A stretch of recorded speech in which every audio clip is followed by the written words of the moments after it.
The Shadow on the Mountain, Encounters with the Yeti. High in the Himalayas, the air grows thin, and the silence becomes almost sacred.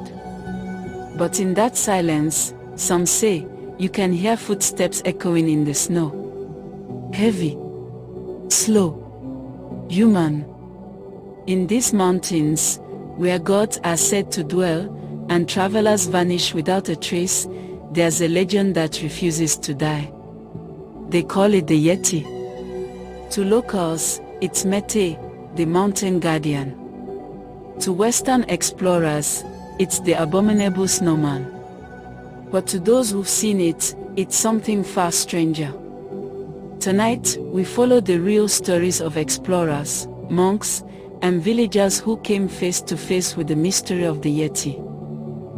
In November of 1951, British mountaineer Eric Shipton led an expedition through the remote Menlong Glacier, west of Mount Everest.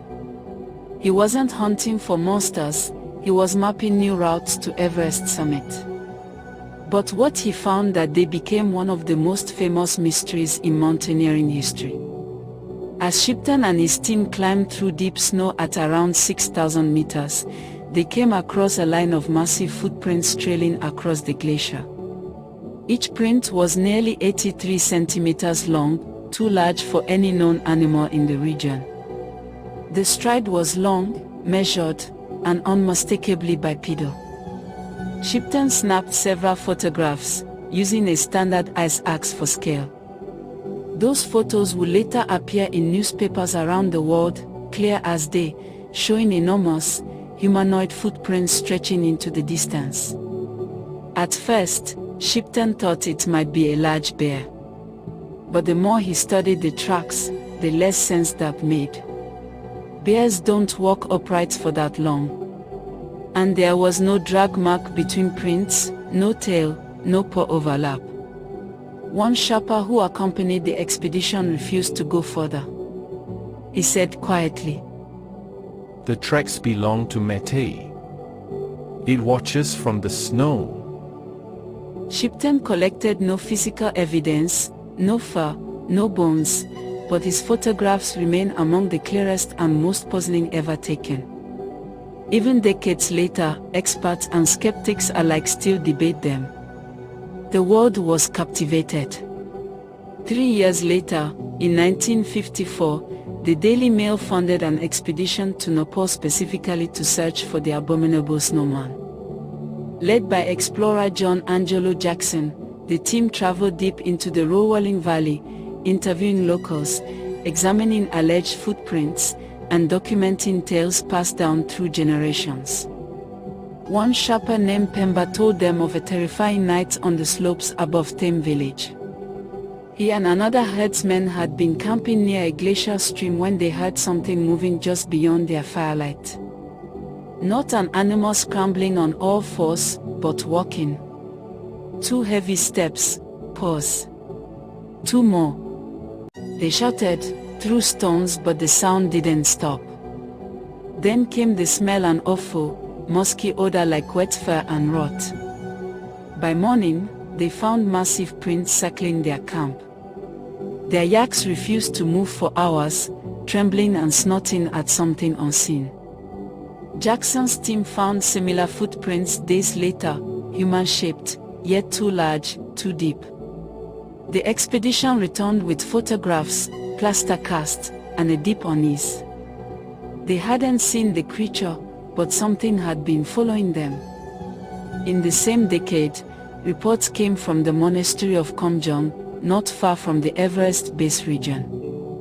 The monks there claimed to keep a relic, a supposed Yeti scalp, shaped like a small, domed cap covered in reddish-brown hair. When explorers, including Sir Edmund Hillary, examined it in the late 1950s, they found it fascinating. Hillary, skeptical but curious, took samples for testing. The results were inconclusive. Some said it came from a mountain goat or antelope. Others weren't so sure the hair texture and color didn't match any known local species. Still, the monks insisted it was real, saying the Yeti was not a beast, but a spiritual guardian protector of the high places. One monk told Hilary directly, When men climb too far into the sky, the guardian appears. It reminds them these are not places for mortals. Among the Sherpas, stories of Yeti encounters go back centuries. One of the most chilling tales came from a yak herder in the Khumbu region in the 1930s. He told of losing several yaks during a blizzard and going out to search for them. As he crested a ridge, the snow cleared just enough for him to see a massive figure covered in grayish-white fur, standing upright, watching him. It didn't move. It didn't run. It just stood there, arms at its side, breathing visibly in the cold air. He said its eyes reflected the moonlight like a man's, but older, colder. He turned and fled, leaving his yaks behind. In the morning, he found their carcasses torn open, not eaten. Almost as if something had killed them to make a point. Even scarier is the Tenzin's encounter. The wind howled through the Khumbu Valley that night, sharp as broken glass.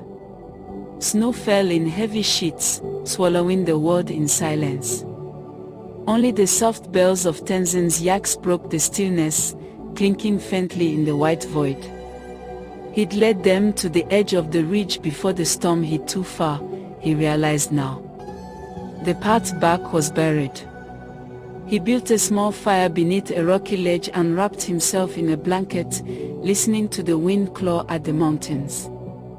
Then, the bells stopped. One by one. The sudden silence was worse than the storm. Even the wind seemed to hold its breath.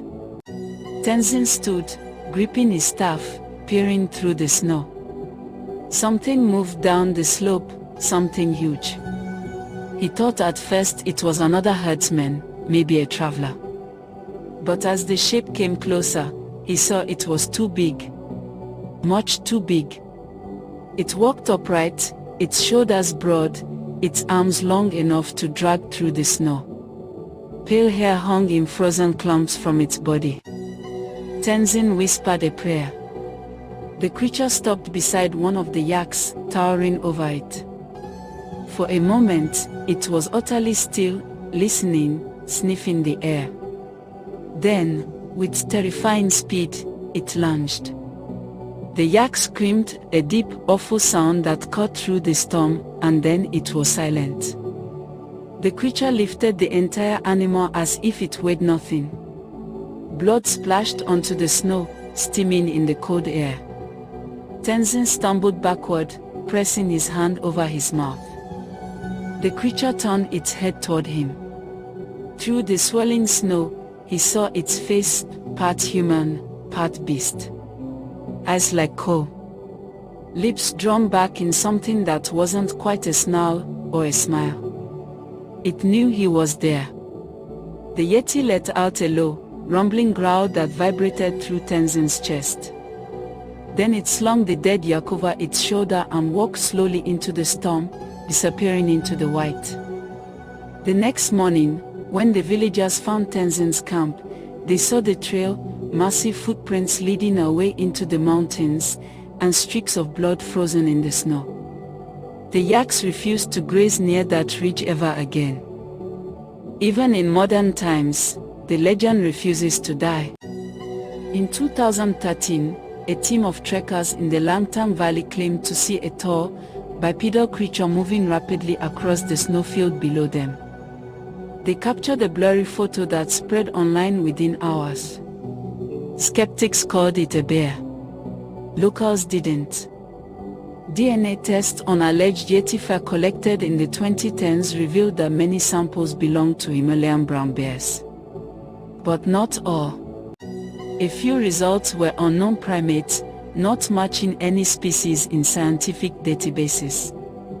And then there are the footprints. Even in recent years, climbers have photographed enormous tracks high above the tree line, in places where no known animal should survive. So what exactly is the Yeti? Some cryptozoologists believe it's a surviving descendant of Gigantopithecus, a giant prehistoric ape thought to have gone extinct over 100,000 years ago.